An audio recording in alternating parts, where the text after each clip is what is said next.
Que nada, sin mucha presentación, bestseller del libro de Design for Hackers, un excelente conferencista que viene de Estados Unidos y que va a hablar en inglés con nosotros, con un poquito de español por ahí mezclado.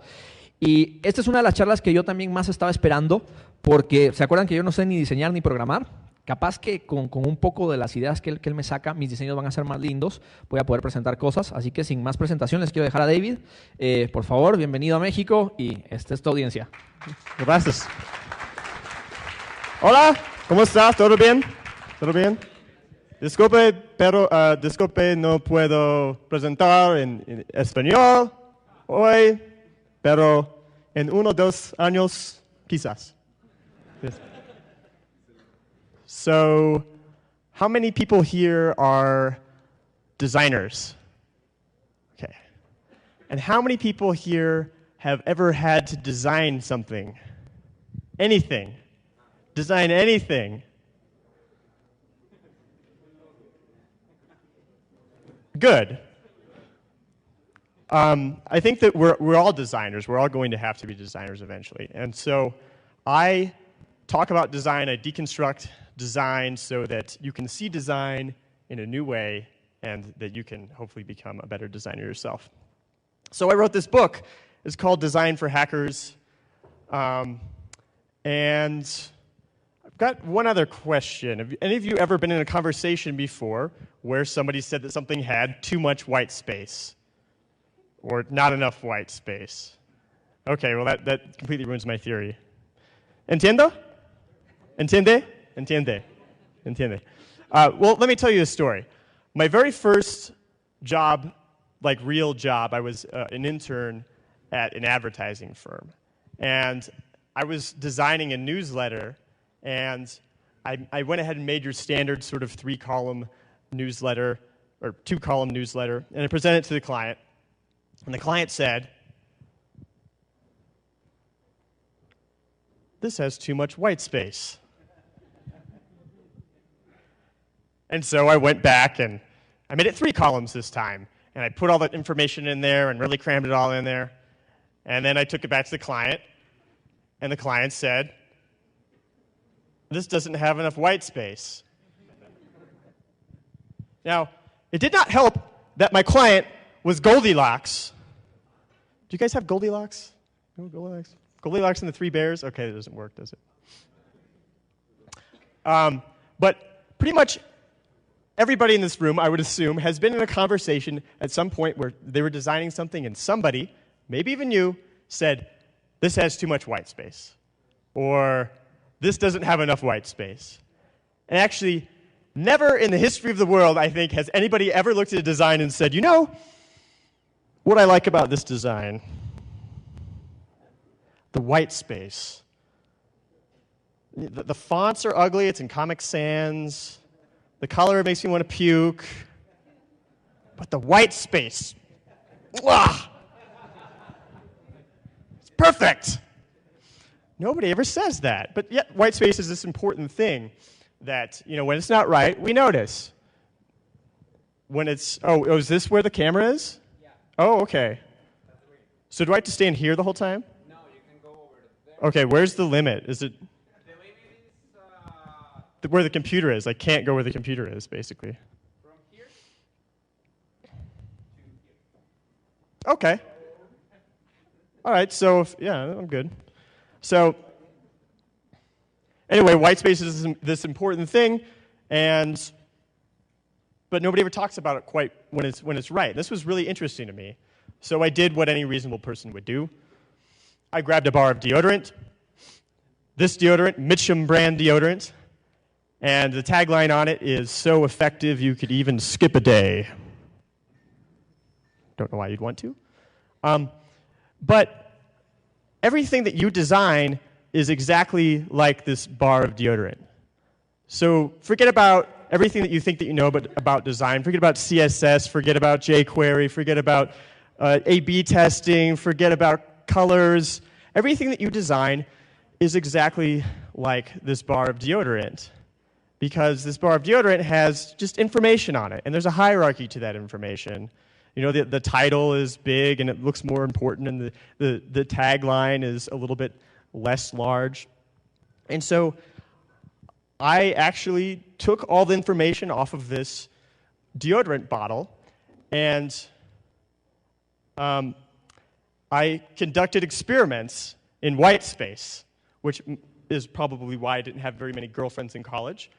But I conducted experiments in white space where I would just take the information, use just one font, use only black and white, and just use white space to try to change the way that information was laid out. I would do experiments a little bit like this.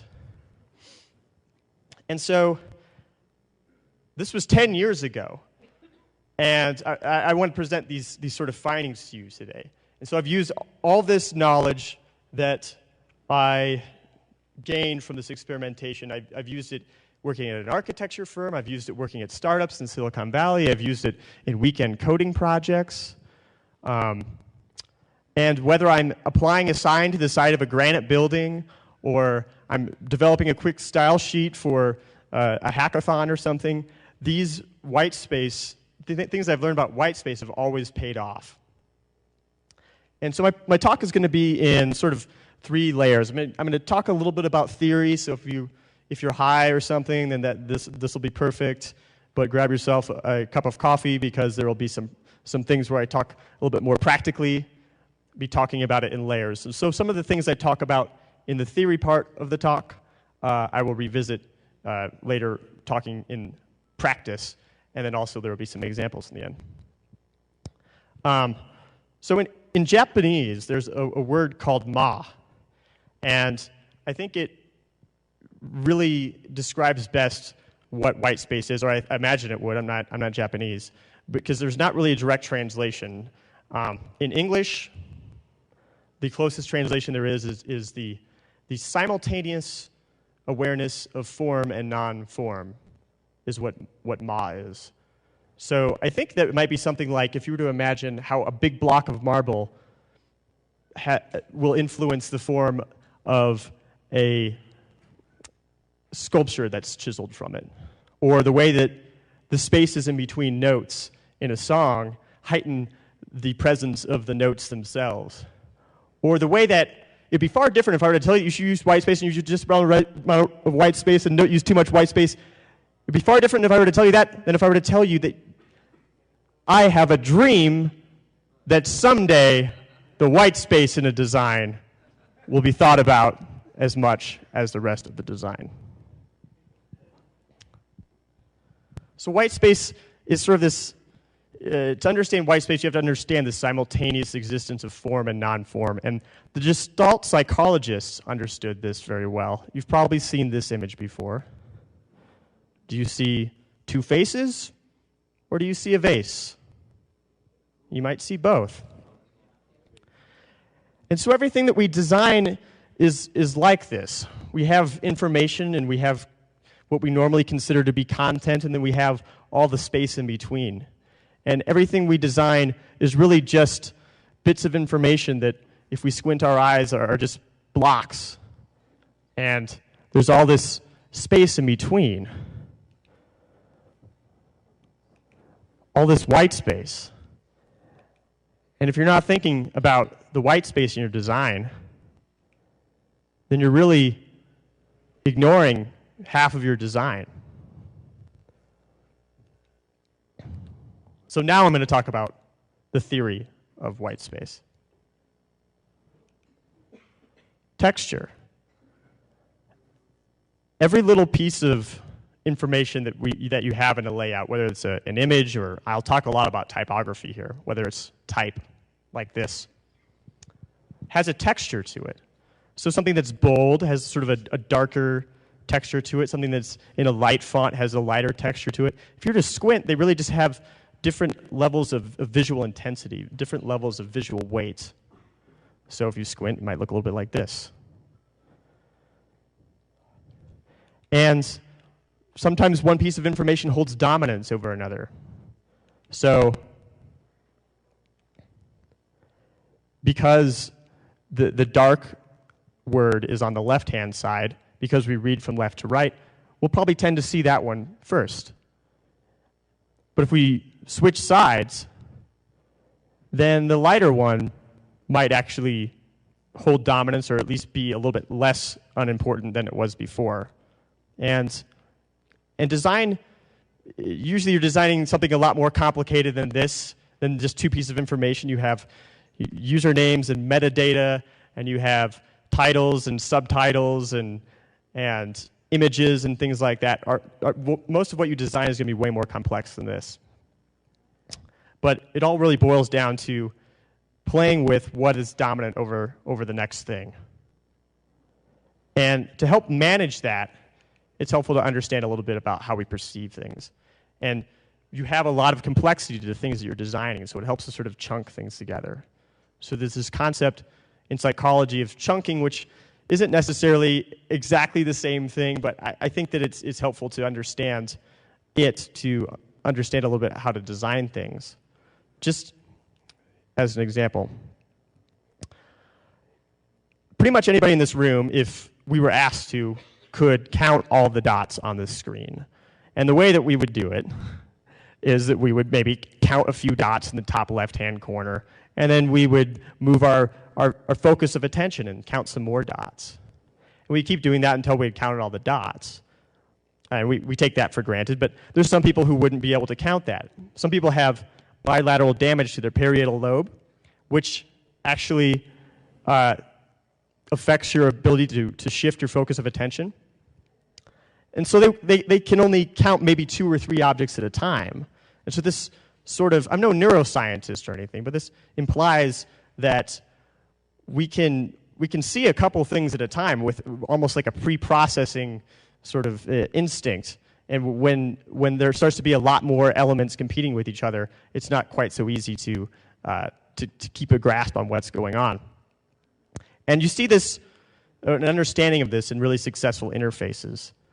So for example, the Twitter iPad app, it has this wonderful card metaphor to it. And in its default state, we just have our menu and the timeline, which are really just 2 elements that compete with each other for our attention. But then if we start to dig deeper into tweets, the cards shift, and our visual attention gets taken over by other fields. And then things like this menu become actually smaller as the things that we're paying attention to get deeper into the interface. And if we actually click on a tweet, then we get a really large pane just for that tweet, and everything becomes a little bit more subdominant at that point. So it's constantly managing our attention, our ability to shift our focus of attention. It's constantly giving us just a couple of things to concentrate at a time. And even if you look deeper into different parts of the interface, such as a tweet itself, it's really just a few different elements that are sort of grouped together. So we can constantly shift our focus of attention throughout the interface and dig deeper and see what it is that we're supposed to be looking at any particular time. So then how do you actually manage these relationships between all of these different elements? I'm going to talk a little bit about proportion. So proportion, any object that has more than one dimension to it is said to have proportion. So this square has a 1-to-1 proportion. The other rectangle next to it is twice as long as the square, so it has a 2-to-1 proportion. Now, it's believed that some of these proportions just inherently are more attractive than other proportions, that if you were actually to put different rectangles next to each other, that some people would say that some of those rectangles were actually more attractive than other rectangles. And so the most fabled of all proportions would be the golden proportion, the golden mean, the golden ratio. And a golden ratio rectangle is constructed like this. It has a proportional relationship of 1 to 1.618. And it's a pretty attractive proportion. The Vitruvian Man, which is very famous, is based off the golden ratio. Supposedly, the perfectly proportioned human body is based upon the golden ratio. And then in following, the architect Le Corbusier created an entire architectural scale based off of the proportions of the human body and the proportions of the golden ratio. So there's all these units of measurement you could use to decide how tall to make a wall, or how big to make a door, or how big to make a doorknob.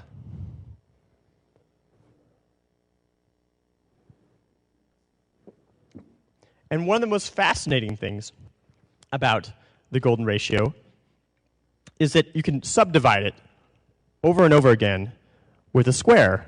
And if you draw quarter circles in all those squares, you get a spiral such as this, a logarithmic spiral. And this is used really often to say that the golden ratio has some sort of superiority over other ratios. And most often, an example that's used is the nautilus shell. So people say that, look at this nautilus shell, it's got a spiral on it too. So therefore, the golden ratio is this attractive, even divine proportion. But you actually find that if you draw a golden ratio rectangle over the nautilus shell, it doesn't fit at all. It is not even close. I don't know if anybody ever bothered to verify this, but it's not even close. Not very convincing. Well, it turns out there are plenty of other great proportions out there besides the golden ratio. Just for an example, if I took 3 guitar strings, each tuned to D, and I strummed the first one, I would hear a D note. Now, if I took one of them and I made it 3/4 of the length it originally was, I would get a G note, or the 4th note on the major scale. Now, if I took the next one and made it 2/3 the length that it originally was, I would get an A note, or the 5th note in the major scale. Now, this 1-4-5 scale is the basis of 12-bar blues, of most of pop music. In fact, there's a song by a band called the Beatles, ever heard of them, called Twist and Shout, that is this exact chord progression. So my point is, there are a lot of other attractive proportions. So we've got 2/3 here, 3/4, golden ratio. There have been a lot of studies over the years to try to find one that is absolutely more attractive than all the others. And generally, it's been inconclusive. However, it falls somewhere within the range of these. So don't fall into the trap of thinking that there's one proportion that you need to be working with all the time. And I'll go over a little bit how you might actually use these proportions later on in the practice part of it. But it's no surprise that there are other attractive proportions, because a lot of the things that we design for come in a lot of different proportions. So a MacBook Pro is like 1 to 6.25 ratio. And an HD TV is 0.56. A iPhone 4 is 2/3. This presentation itself is actually 3/4. So if you remember, 2/3 and 3/4 were both part of the 1-4-5 chord progression that I showed earlier.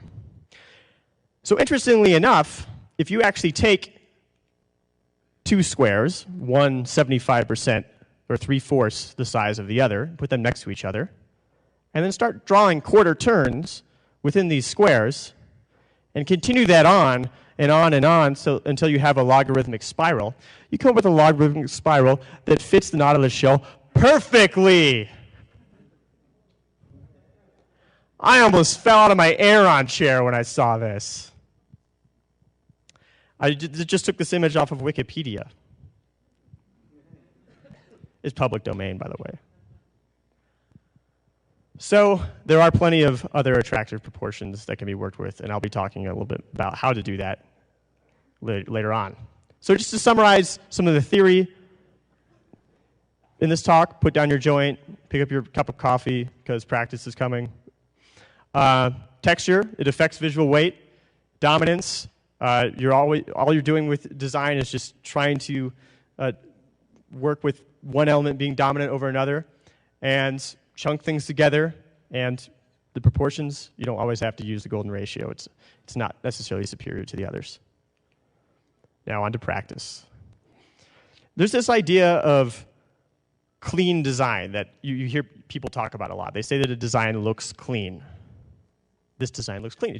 That's always a good thing, right? Nobody's ever said that this design looks clean and it means something bad that I can think of. So I asked people on Twitter, what do they think was a clean design? So I got a couple of answers. Google's homepage. Okay. Well, there's not a lot of stuff on Google's homepage. It's sort of cheating, I think. And then I also got about blank. Okay. That's totally cheating. That's not even a website. There's nothing there. But these are clever answers.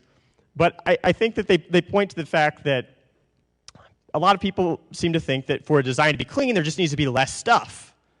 But you actually find there's plenty of things that are out there that have tons of stuff on them. The New York Times iPad app, as an example, has tons of stuff on it. It has what I would think you would call a clean design. It turns out, though, that cleanliness or simplicity or minimalism, all these words that get conflated, they're not just a visual style. You have to dig into the depth of the complexity. You have to understand the things that you're working with and really communicate those things really carefully. And to do that on a wide scale, it helps to understand on a very small scale that 1 + 1 = 3. No, that's not an error. 1 + 1 = 3.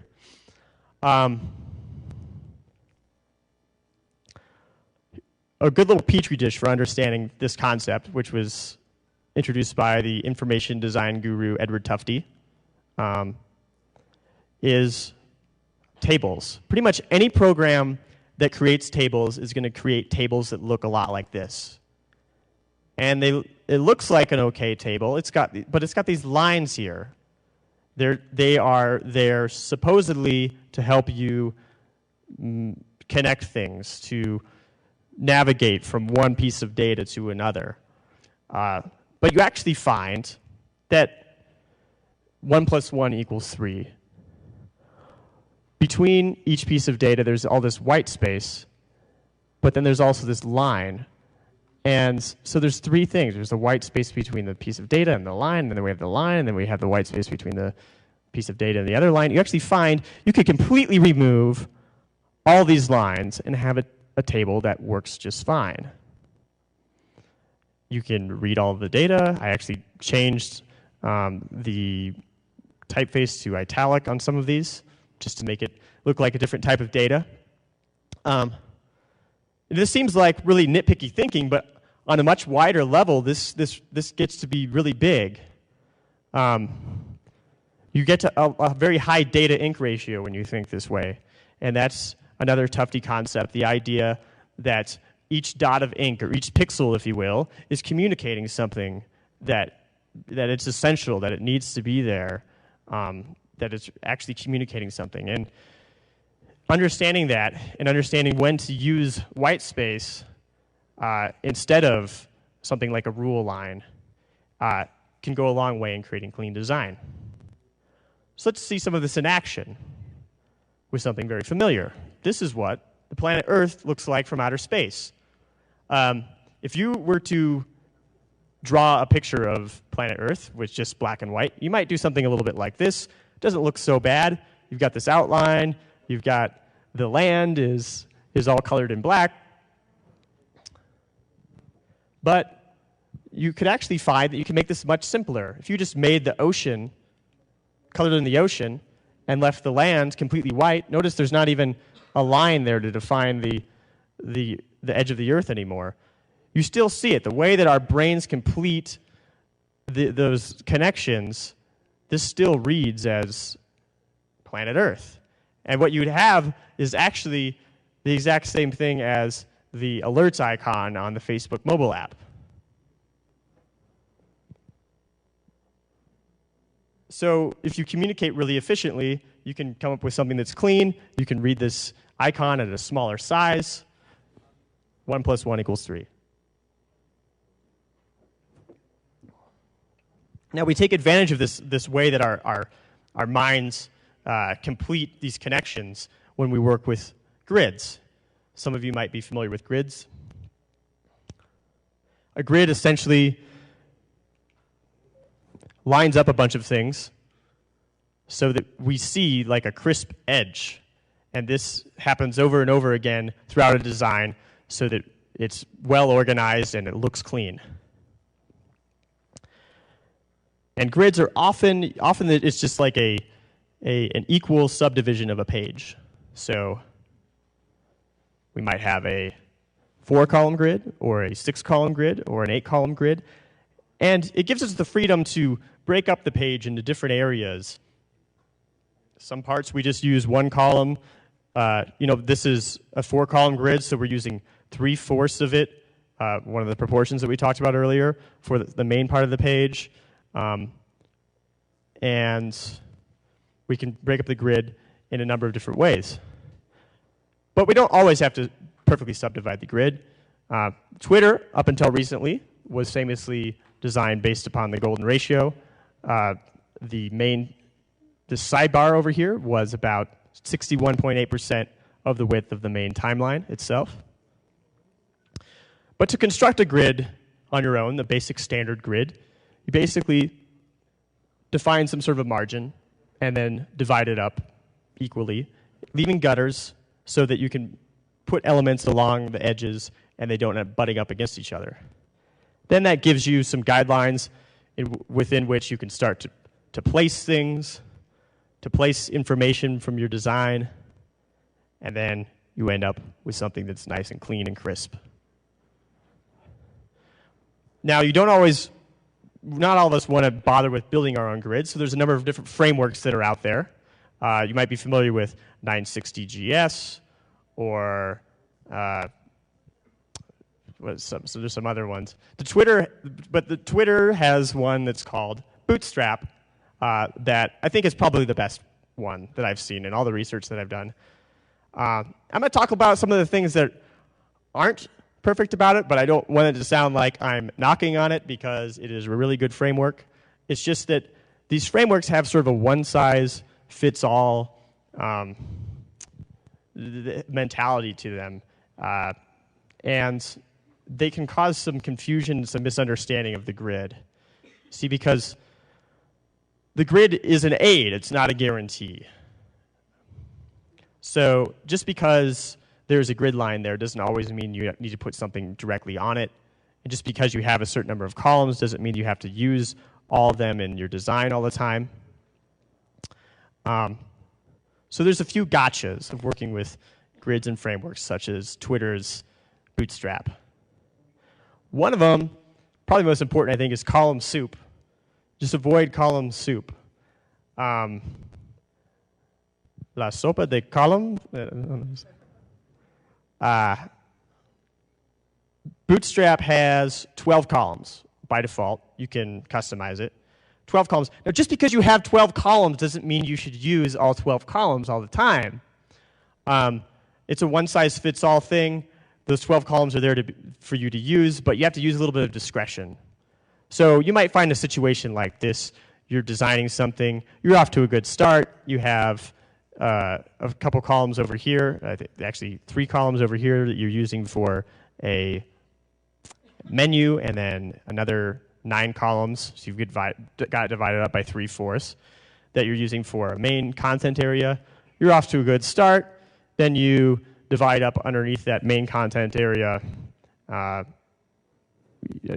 some kind of a larger area of content, and then some news on the side. Not so bad.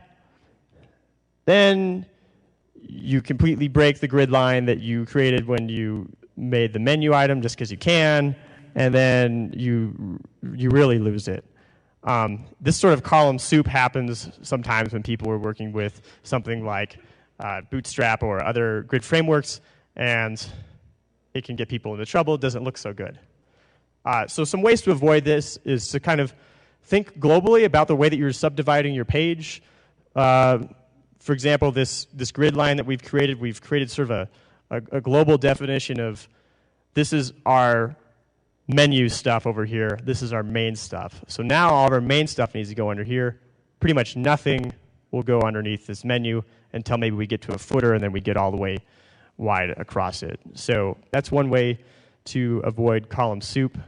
Another way is just to not get too granular. If you have 12 columns, maybe pretend you have 4 columns. Pretend you have 3 columns. Pretend you have a little fewer columns, and you have a design that's a little bit less confusing and doesn't get quite so broken up. You don't have the column soup then. One gutter doesn't fit all. Once again, we have an out-of-the-box, one-size-fits-all solution.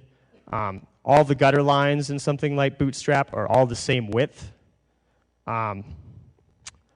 which doesn't always make sense. So for example, we've made this sort of global definition here in this design that this is a main content area and this is a menu area. And then we have the same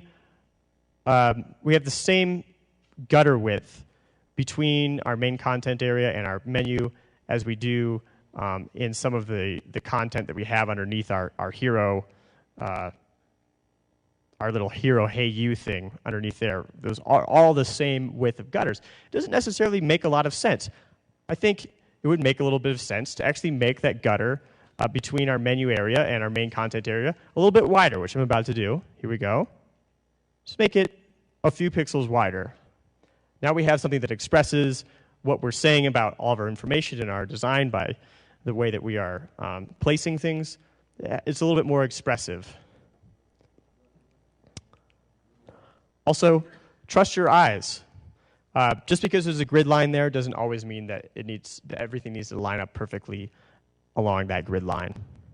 So once again, we go to this same layout, and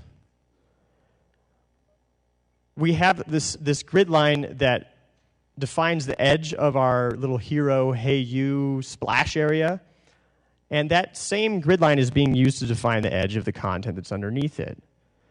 And it starts to look a little bit stale, a little bit rigid and awkward. So we could actually push all that in a little bit. And then it sort of gives this content underneath the splash area sort of a subdominant relationship with this splash area. So now if we add that along with our gutter, we go from this to this, something that's a little bit more expressive of how we have our information organized. Just subtle little tweaks like that that can take our out-of-the-box solution and make it a little bit better. Now I'm going to get a little bit deeper into typography here. Managing sizes of type. Sometimes size isn't enough. Right, ladies? Right? No. These are the headers for Bootstrap. These are all the headers. I don't know why anybody even needs 6 levels of headers, but that's what we have in HTML, so that's what we use. And they're really just using size to create these changes, and they're very subtle. There's not a lot being expressed about the different levels of information and importance that we have that we're defining with these headers. I like to use a scale to create a scale of type sizes. It's very easy to use type of any size that you want on the web, and that causes a lot of confusion, especially if you're just starting with designing. There's way more important things to be worried about. So I just create a scale off of 3/4, or you can create one off of 2/3, the 2/3 ratio. This is 7, 9, 12, 16, 21, 28, 37, 50, 67. And that's what I always use. Anytime I need to think about what size of type something is going to be, it's going to be one of those. And if a particular size isn't quite right, then there's other things I can do with the type to further express the information. So just to see how some of these sizes can be used, look at this H1 and this H2, which these are based off of Bootstrap's H1 and H2.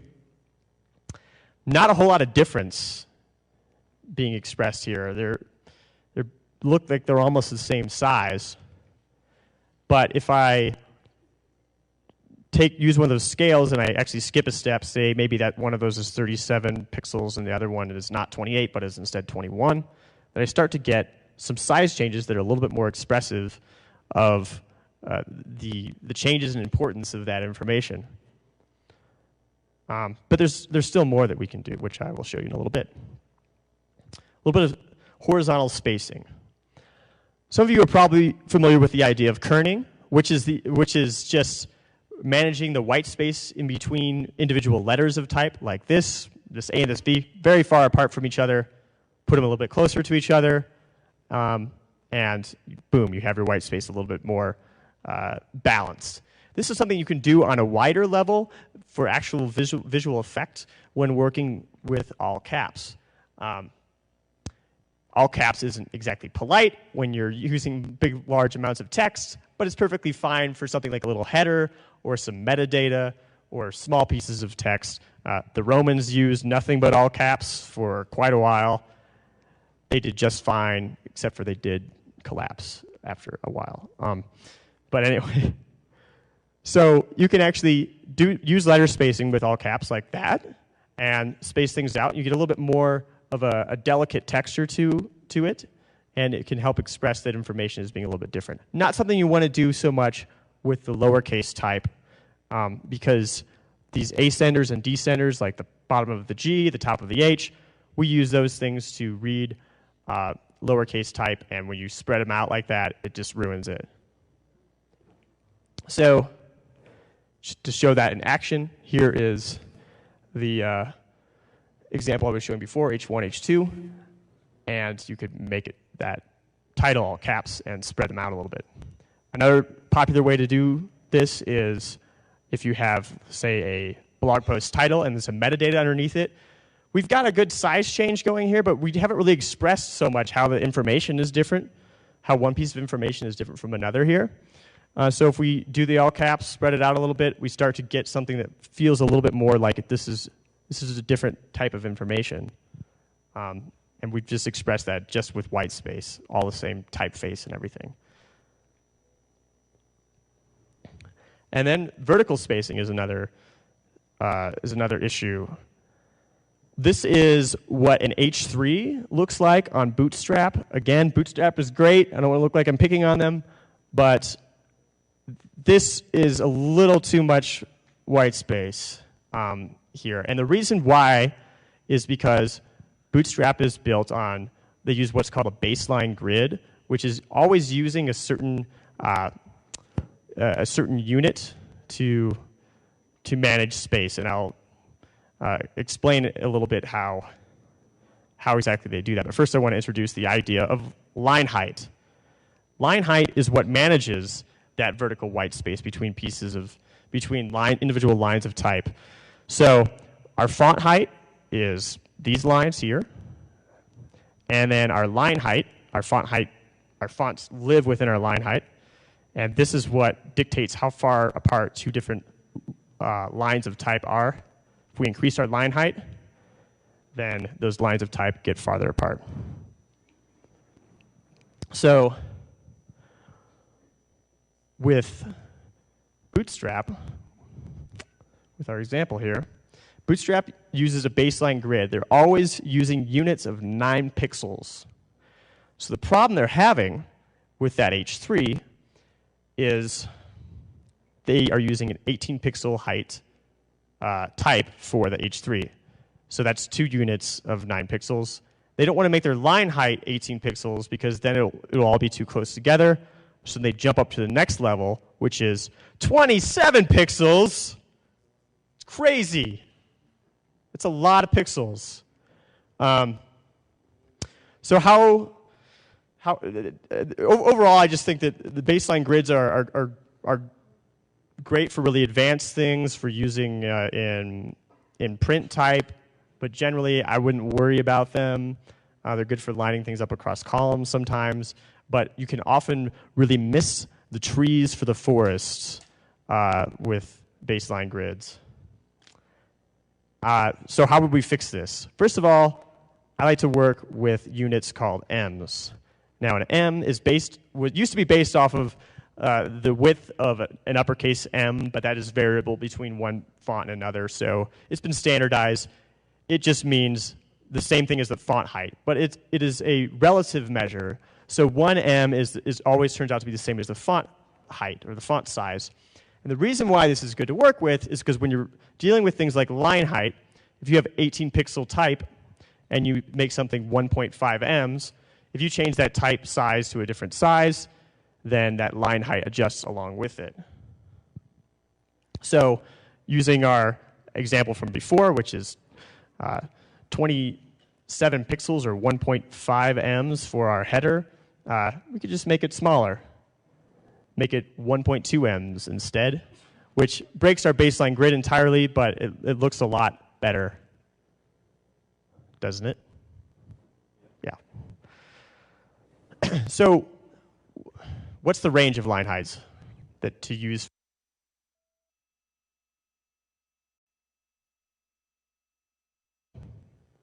Or, 1.1 M is even more snug.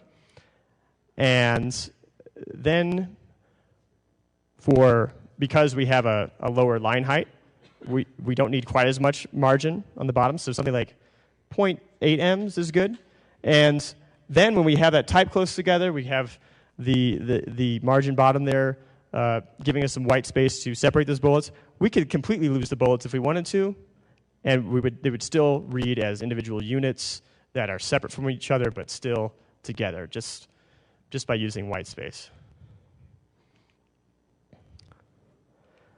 So that is the practice section. Just to summarize, clean design, you need to have data density. Think about what every little pixel is doing. Grid systems are a guide, not a guarantee. Avoid column soup.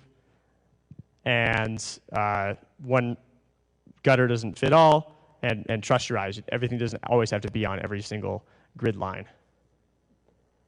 And then with typography, all those little individual pieces of advice, which I'm actually going to have a kit at the end that you can get downloaded to actually access that information if you didn't write it all down. So now some good examples of white space being used here. I think if there was any logo that were to express best that Japanese word ma, this idea of a simultaneous awareness of form and non-form, I think it would have to be the FedEx logo, which, if you don't know already, between the E and the X, there's an arrow. Salud. There's an arrow there. Very subtle. It's there if you're trying to discover it, but otherwise you probably won't notice. It won't distract you. That's a good example of ma, I think. Now, remember when I was talking earlier about using a wider column for main content area versus your menu? The MCA of Chicago does that with their website. Notice the grid lines for that main content area. Look at the bottom there, those 4 individual pieces. Look at the white space in between those. Now notice how that white space is a little bit wider between the menu and the main content area.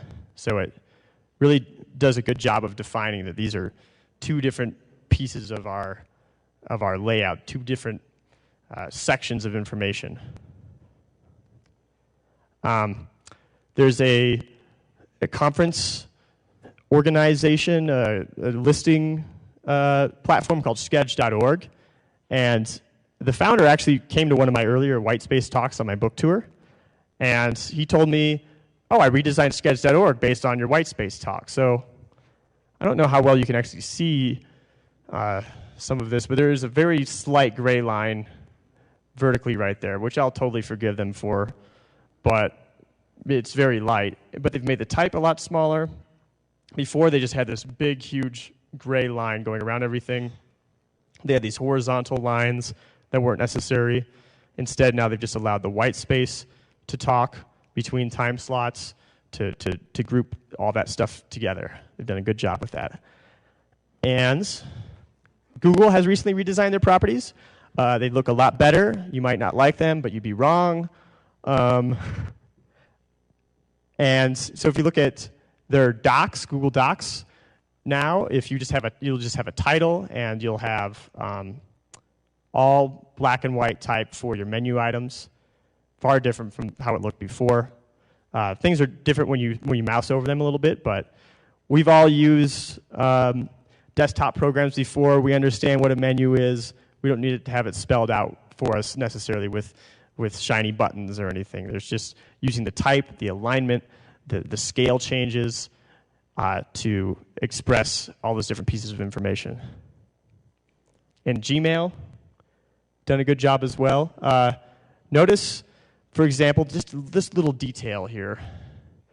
See where the title of the email lines up with the avatar, and it's a little bit in. It's not exactly on that left grid line. It's been pushed in a little bit. Versus before, the title sort of lined up with this weird outline that was around all of the different emails. It looked a little strange. It was a little bit off. And so that is everything that you ever wanted to know about nothing. I'm David Kadavy. I've got bonus material for this talk at designforhackers.com, Mejorandola.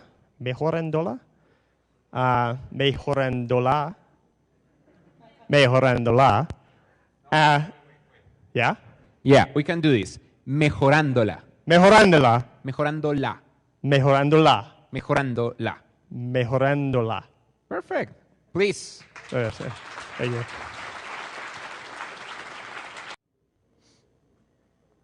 I think there's questions. ¿Hay preguntas? Bueno, vamos a pasar. ¿Quién tiene preguntas para David? Las pueden hacer en español. Aquí tenemos una. Antes que nada, muchas gracias por la conferencia, estuvo muy buena. He estado estudiando últimamente esta cuestión de lo que es los frameworks basados en grids, Bootstrap en este caso, pienso que también es genial. La pregunta es simple, es relacionada a tipografía.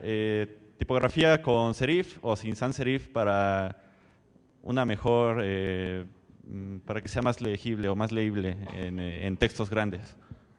Neither is better than the other. Okay. Ninguna de las dos.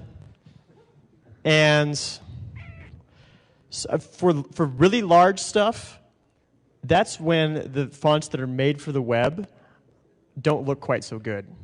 Okay. So your Georgia, which is a fantastic font, Yeah, actually. will still look kind of good, but that's when it's like something like a Typekit or Google Fonts API, though none of the fonts they have on there that I've seen are very impressive. And I did a talk at South by Southwest last year called All the Fonts You'll Ever Need. There is also a PDF download that goes along with that. And if you do get the Whitespace kit today at that URL, in the email that the Whitespace kit comes in, there will also be a link to that talk. Muy bien, David. Gracias. We are seeing a lot of sites with responsive design. Are they using the same 12 grid, or they are using another one? They're using a lot of different grids, and when you are designing for responsive design, sometimes you need to plan to have layouts that are of different types of grids. There is a framework called the Golden Grid System.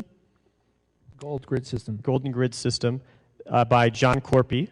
There's another one with a similar name that gets confusing, and it does a good job of making it changes your grid as you make your layout smaller or larger, but it's very complicated to work with. So it's all going to be a matter of designing for what is best for those sizes that are important to you. ¿En qué momento se dio cuenta que este elemento de composición de los espacios en blanco era importante para hacer un diseño eficiente? O sea, ¿cuándo y cómo se dio cuenta de esto? It was 10 years ago when I did those white space experiments that I was talking about, I think. That was when I started to appreciate the complexity of typography and everything that it can do, and to realize that I felt like it would be foolish to worry about colors and all these other things before I understood those subtle things that are going on with alignment and size and bits of white space. So, 10 years ago. Hace 10 años. Thank you. Adelante. Hello, my name is Edith. I'm Hola. from Veracruz. And well, first of all, thank you so much for your presentation. It was very inspiring for me and for my job. I'm a graphic designer and well, also a web designer. And well, I would like to ask you about the new site, the new layout of the YouTube site. What do you think about that? I would recommend, if this interests you, to look at the new YouTube design. Google for YouTube screenshot. Hopefully you'll find an old one. Start to look at the differences, and you'll notice that they're using the white space very efficiently, the type sizes, the vertical spacing. You getting all this? Very, very delicate and lucid design. Yo quisiera agradecer a David por el aporte. Va a estar por acá y él es muy tímido, le gusta que la gente se acerque y le haga preguntas. Por favor, aprovechenlo. Háganle todas las preguntas que quieran, va a estar por acá todo el resto de la tarde. Y nada, me alegra que les haya gustado la charla. Un aplauso, por favor, de nuevo para David. Thank you so much. Gracias.